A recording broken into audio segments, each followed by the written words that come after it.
Welcome to the Locked On Titans podcast. I am your host, Tyler Rowland. Titans fans, it's crossover Thursday, and I'm excited to be joined by Coty Davis, one of the hosts of Locked On Texans. We got a lot to dive into. Who are the Houston Texans this year? We're going to get a great breakdown from Coty. Also, how do the Titans stop rookie running back Dameon Pierce? We'll talk the big matchups in this game. And then finally, Coty and I will both give our game and score prediction. Excited to dive into this matchup on a crossover Thursday edition of the Locked On Titans podcast. Let's get it.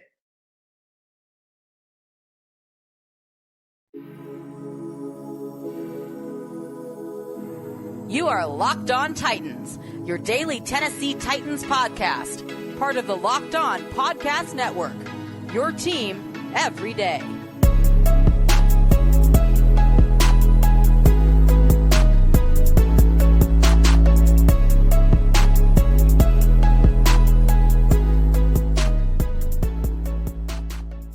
It's crossover Thursday. We have an AFC South matchup between the Tennessee Titans and the Houston Texans. Excited to get into it. I am host of Locked On Titans, Tyler Rowland, here with one of the hosts of Locked On Texans, Coty Davis. And crossover Thursday is presented by our friends at Prize Picks. Prize Picks is so much fun, and it's easy to play. No competing with other players. It's just you versus the projections available. You pick 2 to 5 players, and if they score more or less than their Prize Picks projection, you can win up to 10 times your money on your entry. It can literally take less than 60 seconds to enter. It's that easy. We love Prize Picks, and we know that you will too. First-time users can even receive a 100% instant deposit match up to $100 when they use promo code Locked On. That's prizepicks.com or the PrizePicks app. Promo code Locked On. But Coty, we have a big matchup to get into here. I know that the Texans may not be doing their best record-wise, but you know as I know, the Titans and Texans always play close games, and there are definitely some redeeming qualities to both teams despite some sluggish football at times. But getting into the biggest storyline for the Titans and the Texans going into this matchup, really, for me, obviously a blank slate to tell us what the biggest storyline with the Texans are, but I just wanted to weave a question in here. Who are the 2022 Houston Texans? I see good and I see a lot of bad.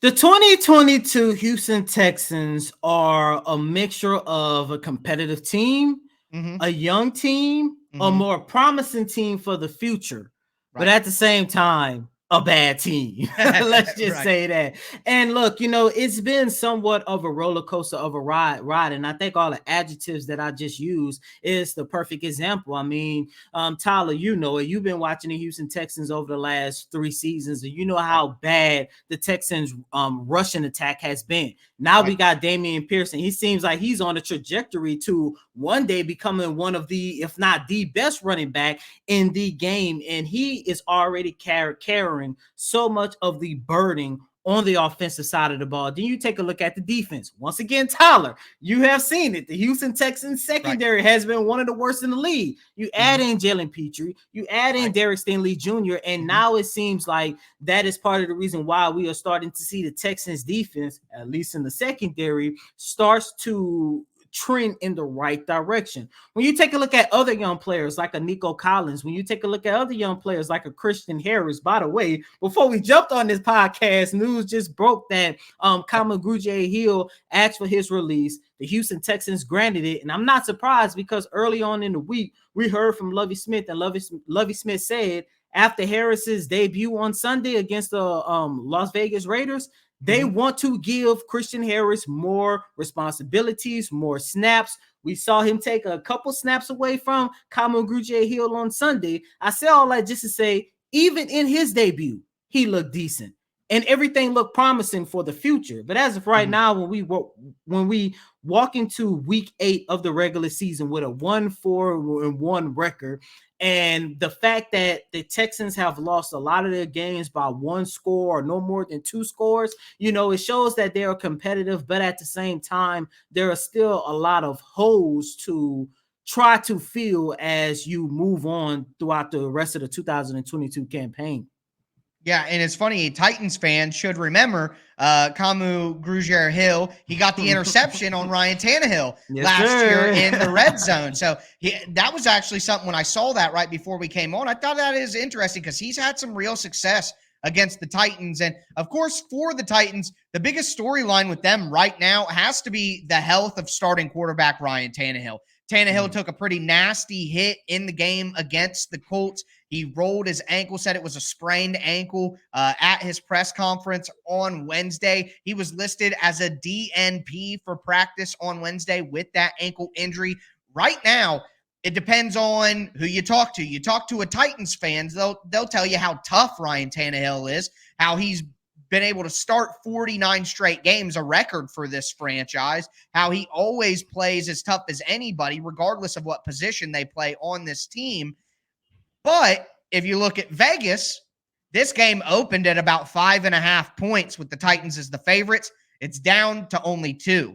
I think there is some thought around the league and some whispers around the league right now that Ryan Tannehill may not be able to play in this game. Now, I wouldn't be surprised if the veteran gutted it out and went out there with a run game heavy game plan, but there is a slight chance that we get the rookie Malik Willis in this game. I think no matter what happens, whether it's a banged up Tannehill or it's a rookie Malik Willis, you're going to have an incredibly run heavy attack. It's going to be led by Derrick Henry, who might as well say it now. The last 3 contests against Houston, Derrick Henry has averaged 224 yards and 2+ touchdowns. Oh my gosh. So Derrick Henry has made a lot of money running the ball against the Houston Texans.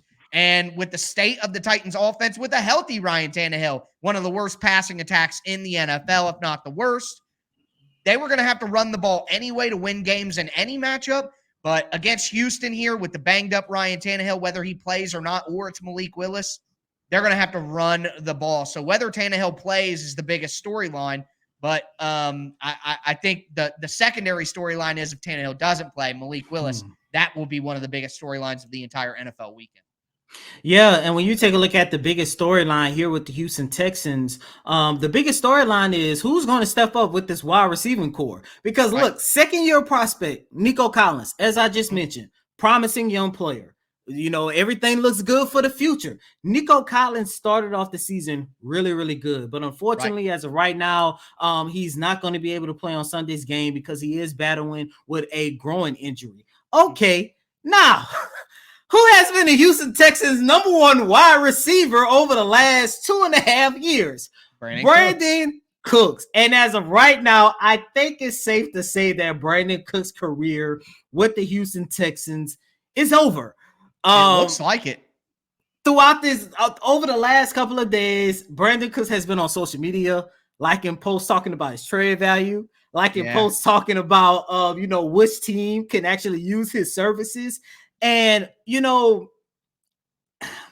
I'm not a type of reporter who reads too much into the whole social media stuff, but we all know that there's something behind it. I did not start getting red flags on whether or not Brandon Cooks is going to be here or not until Wednesday. Every single Wednesday, ever since he's been here, Brandon Cooks always speaks to the media. When he first got here, it was Bill O'Brien, Deshaun Watson, Brandon Cooks. Last year it was David Culley, Tyrod Taylor, Brandon Cooks. This year is Lovie Smith, Davis Mills, Brandon Cooks. Like Brandon Cooks has always been there. And Wednesday wasn't the first day that he took a veteran day. The Houston Texans normally let him take a veteran day. But even when he takes veteran days, he still is around the team. You still see him on the sideline. He still addresses the media if it's his day for an availability. But on Wednesday, they said Brandon Cooks had a veteran day at first, and he wasn't around the team. Then when it was time for his media availability, a spokesperson came in and said that Brandon Cooks was lifting weights, but once again, they said he was taking a veteran day and he wasn't around the team. So it's like, what is going on here? Yeah. I say all that just to say, if they don't end up trading Brandon Cooks before Sunday's matchup against the Tennessee Titans, I don't want to speak too soon, but I do not expect him to play. It seemed like, behind closed door, they'll probably, let him stay away from the team, stay away from the organization until they try to find something out. And I'm looking at this from a standpoint of, if Nico Collins is out due to injury, and if Brandon Cooks does not play, where's the offense going to come from on the wide receiving core? I mean, you take a look at Nico Collins and Brandon Cooks. Both of those guys are 1 and 2 in terms of the top receivers and receiving yards. And the next closest receiver is Jordan Akins, and that's a tight end. It's going to be really, really interesting to see how the Houston Texans move the ball with their passing attack. And it's probably going to be another game where we just see them run Dameon Pierce down to the ground. Right. And, if you look at the Titans defensive stats, that might actually play into the Titans' hand. But we'll talk about matchups in this game that we are going to be paying attention to. Before we get into it, do want to tell you about our friends over at Bird Dogs. Listen, I'm not lying to you guys. I love my Bird Dog shorts. Like, they are so, so comfortable. It's like cute little Charmin bears rubbing against my thighs. It's like that comfy little bear family taking care of me. And not only that, but I wore my Bird Dogs joggers to play golf over the weekend. The best fall golf pants you are going to find. I didn't play like Tiger Woods, but I sure felt like I looked like him. Not only that, but Bird Dogs now has sweatpants. They are incredibly comfortable as well. So make sure that you guys go to birddogs.com right now. Enter the promo code Locked On, and they're going to throw in a free Bird Dogs rope hat. That's birddogs.com, promo code Locked On, and boom, free Bird Dogs rope hat with your pair of Bird Dogs, the most comfortable shorts, pants, and sweatpants with built-in liners. You will not take these things off, I promise you. Also, do want to tell you guys about Blue Nile. Look, whether you're looking to pop the question, you have a milestone to celebrate, or you just want to let your love sparkle, Blue Nile can help make your celebration even more memorable. The original online jeweler, Blue Nile offers the largest selection of independently graded diamonds and pieces priced significantly below traditional retailers. And I'm just going to be honest with you guys.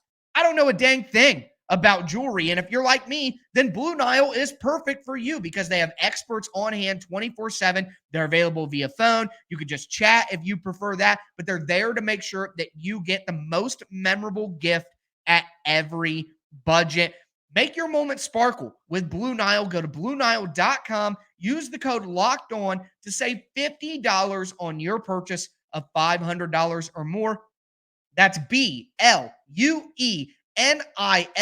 BlueNile.com, code Locked On to save $50 on your purchase of $500 or more. BlueNile.com, code Locked On.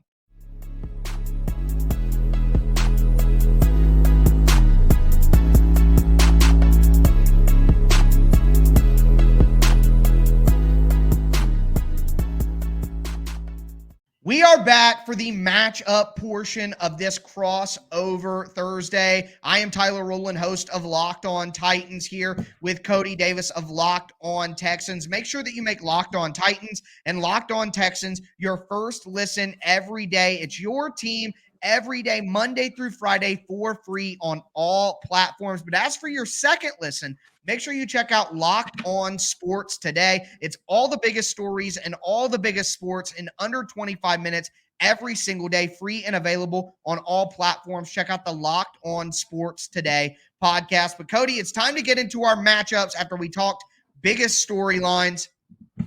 For you, what is a matchup that you're looking forward to in this game between the Titans and Texans? Derrick Henry versus the Houston Texans run defense, plain and simple. Tyler, you already talked about it. This is a guy that has recorded not one, not two, but 3 games where he had over 200 yards on the ground. The last time the Texans squared off against the Tennessee Titans when Derrick Henry was on the field because due to the foot injury, he did not play against the Texans last year. This is a man on January 10th, 2021, which, by the way, was Deshaun Watson's last game with the organization. Oh. Derrick Henry recorded 250 yards with 2 touchdowns.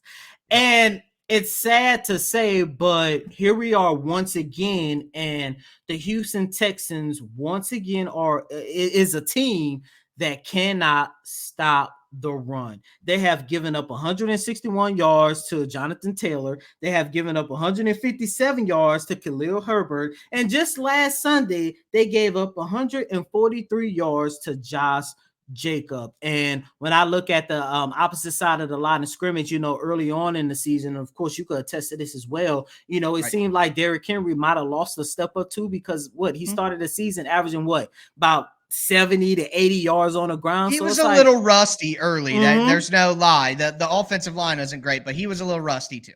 Yeah, and now over the last 3 games, he has eclipsed over 100 yards. Not one, not 2, but 3 times. And I'm pretty sure on Sunday it's going to be a 4th. So, the small hope or any hope that the Texans have for winning this game is going to be whether or not they can actually stop the run. Yeah, I think that's obviously the biggest matchup to watch there. And like I mentioned earlier, Derrick Henry's success, the Texans are the worst run defense in the league. That's a great start because that is absolutely the big matchup to watch. For me, though, I got to look at one of the positives for the Houston Texans, and that is the offensive line. And look, I know it's not perfect, and you could break down why it's not perfect, and they're not one of the best offensive lines in the league. But you look, they're, not one of the high sack teams in the NFL. They're not giving up some of the biggest pressure numbers in the NFL. The rookie Kenyon Green, I know, has had some major success to go along with Laramie Tunsil, who we already knew was a good player. Titus Howard, I know, has had his ups and downs, bringing Scott Questenberry, AJ Can. This is part of the thing. Like I said, I wanted to ask a few questions too. I'm looking at that matchup. The Texans need to run the ball to have success, but the Titans' defensive line with Jeffrey Simmons and Bud Dupree, Danico Autry, Rashad Weaver, Tierre Tart, they've been very good. I'm looking at that matchup. Can the Houston Texans' offensive line do enough to allow them to have some success against the Titans' defensive line? But with me looking at that matchup, I just wanted to ask you how that offensive line has looked this year, and if I'm off base by saying that they've had some good moments. No, the offensive line has been one of the most solid position groups that the Houston Texans have had. And, first and foremost, of course, to start with Laramie Tunsil, who is arguably probably still this team's best player. Laramie Tunsil, there was a lot going on with this organization last year, as you know. And Laramie Tunsil, I guess after he recovered from his thumb injury, you see I'm putting everything in air quotes. It seems like he didn't want to come back to this organization, but now, and that's one thing that I do like about the Texans bringing in Lovie Smith as head coach and bringing in Pep Hamilton. It seemed like that throughout this whole entire year, even as of right now, with the Houston Texans sitting at 1-4-1, it actually brought like a sense of stability and a little bit more respect to the organization. And it seemed like that actually helped Laramie Tunsil lock in a little bit more and say, look, we might not be a team that's going to go out there and win game, but due to the respect that I have for Lovie Smith, due to the respect that I have for Pep Hamilton, I'm going to at least go out there and do my job. And Laramie Tunsil has solidified himself once again as one of the best left tackles in the league. And we talk a lot about the success of Dameon Pierce. And of course, your running back 9 times out of 10 could be just as good as your offensive line. And part of the reason why the Houston Texans run blocking has taken a giant leap forward is due to the attributes of rookie offensive lineman Kenyon Green. And that's part of the reason why I was excited for the Houston Texans to draft him, because in my opinion, when I was doing my, pre and mid and post draft analysis, Kenyon Green was the one offensive lineman where he was always rated as one of the highest offensive linemen, but more so in run blocking. And with him being out there on the field, that is basically helping Dameon Pierce get to the second and third level like we have been seeing. And then you move down to, the third most important offensive lineman, Titus Howard. Last year, he really didn't have a good year. That's because they kept moving him around. I think he played all across the offensive line except for center. This year, like I mentioned, some stability, better coaching. They say, you know what? Let's put him back at his natural position, which is right tackle. So because of those three guys, and of course the interior, it's been shaky at times, but even the interior with the addition of like AJ Cann, the interior has been pretty decent to say the least. So, the offensive line has been good. And, that's one matchup that I'm looking at as well, because I do believe if the Texans offensive line can hold their own against a very pretty solid defensive line unit that you guys have, maybe that might be enough to get this offense moving in the right direction. Yeah, it very well could be. And with most of the Titans games this year, it just seems whether the Titans defensive line can dominate or not is whether or not the Titans have a chance to win, because it's just the best part of their team right now.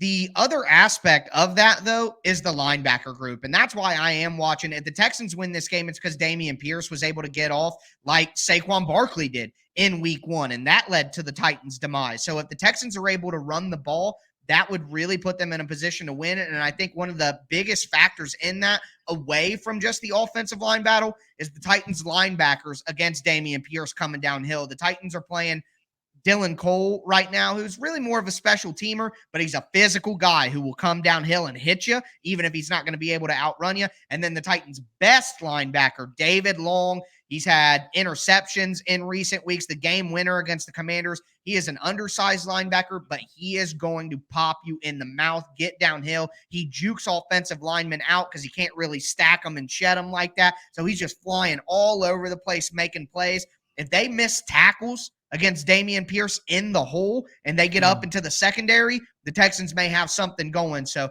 that's something that I am watching for as well. Do you have any more matchups that you're looking at, Cody? I don't have a matchup, but I do have a question. If Ryan Tannehill isn't able to play, of course, that means Malik Willis is going to take the helm as your team starting quarterback. Sure. One, how much confidence do you have in Malik Willis? And two, and most importantly, do you think this might be a start of a new era down there in Tennessee? Well, I'll answer this question honestly. I don't have much confidence that Malik Willis will be able to play well. Quite honestly, he's still far away in his development. And the times that he has been on the field this year, it hasn't looked great. He's looked very unprepared and unready. And I know that the Titans coaching staff hasn't been great on offense, but they're also a professional coaching staff who have their players prepared to play. The problems with the offensive coaching staff are play calling and situational things. So I do believe the Titans are getting Malik Willis as ready as possible. And I just don't think he's ready there. So I would worry a bit if he had to play. But one thing I would say is the game plan that the Titans would have with Malik Willis would be so incredibly different than what they would do with Ryan Tannehill in terms of the quarterback read option game, quarterback power, quarterback counter, using Malik Willis literally as a running back in certain situations, because that's what they know he can do right now. So read options with Derrick Henry, the regular run game for the Titans, quick, easy throws and screens. Hope Malik Willis can scramble for some plays and make some electric things happen there. That would be the Titans' game plan. And I think that against this run defense, that might actually work. But I think against, maybe a better run defense, the Titans would be truly doomed. But I think there's a decent chance Malik does play in this game. And I just think that it might help the Titans in the sense of the Texans won't know what to be scouting for, because the Titans have never come out with a early Jalen Hurts, early Lamar Jackson, Tim Tebow style, offense. So I think it may get super interesting if the Titans roll out Malik, but I don't think it's the start of a new era. But with that being said, we are going to move into the prediction section of this jam-packed crossover Thursday between the Locked On Titans and the Locked On Texans. Before we get into our predictions, do want to just tell you guys about Simply Safe. I moved into a new house before the season started, and I needed a security system that was modern and interactive and something that I felt actually safe using. And that's why I love Simply Safe. They have 24/7 professional monitoring agents. You combine that with the cutting edge technology that they provide. All of the cameras and all of the monitors that I ordered were easy to set up, easy to navigate. There's an app in your phone. You control everything from it, so you always have access to what you need. I think it's absolutely fantastic, and I would implore you guys to check out Simply Safe on your own. And right now, you can actually customize the perfect system for your home in just a few minutes at simplysafe.com/LockedOnNFL. You're also going to save 20% on your Simply Safe security system when you sign up for an interactive monitoring plan and get your first month free. All you have to do is visit simplysafe.com/LockedOnNFL. That's simply with an I, simplysafe.com/LockedOnNFL to learn more. And remember, there is no safe like Simply Safe.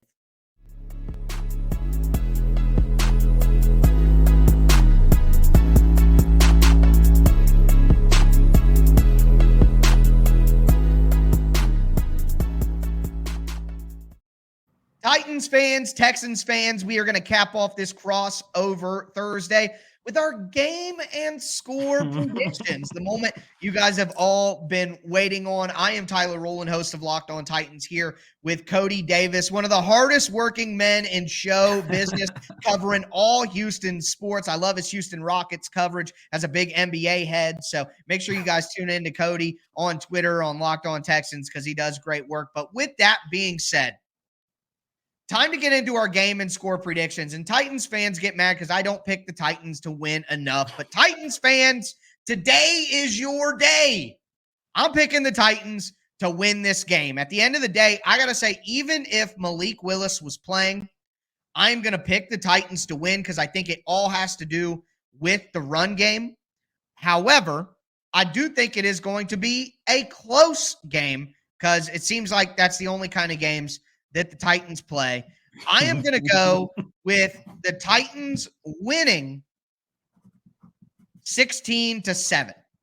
That's 16-7 is going to be my prediction for the game. Low scoring. It's going to be ugly, but I think the Titans defense is so on fire right now that I don't see Houston scoring a ton of points, even if I also don't see the Titans scoring a ton of points either, because that's just not what they do anymore. So, yeah, 16-7, Titans win. That's my prediction. Take the under, people. Take the under.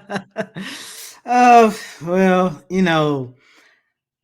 I hate predictions, and Right. I'm going to just come out and say it. I have the Tennessee Titans winning this game, but I'm kind of conflicted on the score because I want to say that the Titans will win 17-10, but I would not be surprised if the Titans win 17-3. And I say that because, like I just mentioned in the first segment, there's so much placed on the shoulders of Dameon Pierce, which is a good thing. Dameon Pierce has really helped this organization move the ball. I mean, I truly do believe, and I hate to see the injury that took place early on this week with the running back in New Breece Hall. Breece Hall. Yeah. I hate to see the injury that took place with Breece Hall because it seemed like him and Dameon Pierce is going to like battle each other out for offensive rookie of the year. But even if he was still healthy, I would say that Dameon Pierce should definitely get the helm for offensive rookie of the year just because he has so much place on his shoulders. However, I don't see the Houston Texans having that much success on the offensive side of the ball because Nico Collins, who has been this team's best wide receiver, he's not going to be there. And then we have this big question mark with Brandon Cooks. If Brandon Cooks isn't there, that is going to make this wide receiving core basically, nothing. And even if Brandon Cooks is there, now you got to take a look at the mindset of things. Is he going to give it 100%? Is he out there just so he won't get fined? It's so much going on that offensive side of the ball with the wide receiving core to the point where if Tennessee defense finally get things going where they have an opportunity to stop the run, I don't see the Houston Texans making too many plays at all on the offensive side of the ball. So I have Tennessee winning. Best case scenario, I could see 17-10. Yeah. I'm generally in that ballpark with you with my score as well. It's going to be a low scoring effort. And I think the Texans may even be able to score off like a Titans turnover. And that may be, because I think the Titans defense is just really dialed in right now, the fourth best run defense in the NFL. And with the wide receiver issues you mentioned, I think it makes it easier for the Titans to just kind of gang up on the run. But we will see. Well, just a little bit of a recap for you. The biggest storyline for the Titans here in this game is clearly the health of Ryan Tannehill. Will Tannehill, even though banged up, be able to go out there and compete against the Texans? Or will the Titans ultimately have to turn to the rookie quarterback Malik Willis and see if they can run an altered game plan that's heavy run to try, which the Titans would be heavy run anyway, but even more heavy run than that to try to pull off this win in Houston? Coty, your biggest storyline for the Texans?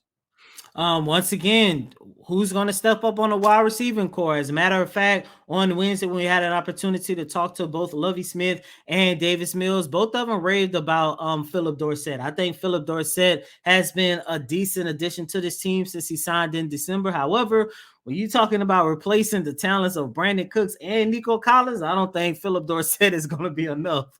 Right. That makes complete sense. And then, of course, looking at the matchups in this game, obviously, Derrick Henry with his average over 200 yards in the last three matchups with the Texans, and the Texans' poor run defense.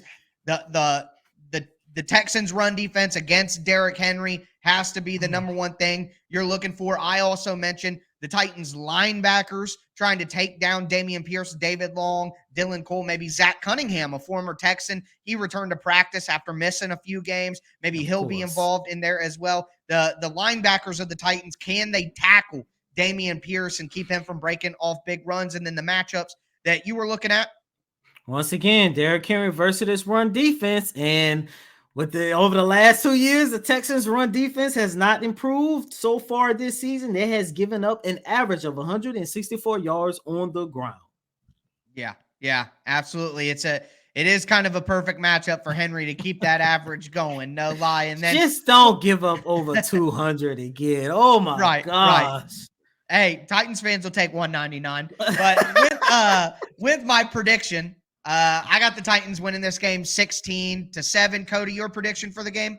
I have the Tennessee Titans either 17-10 or 17-3.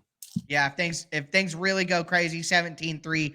I could see both scores either way. Low scoring could end up being very close, as the Titans and Texans always seem to be. But that's going to do it for us on a crossover Thursday edition of the Locked On Titans and Locked On Texans podcast presented by the Locked On Podcast Network. I'm Tyler Rowland, host of Locked On Titans. That's Coty Davis of Locked On Texans. Thank you guys so much for tuning in, and tune in to each show for a game preview coming tomorrow. That'll be very important to listen to as well. But thank you guys all so much for tuning in, and enjoy the game.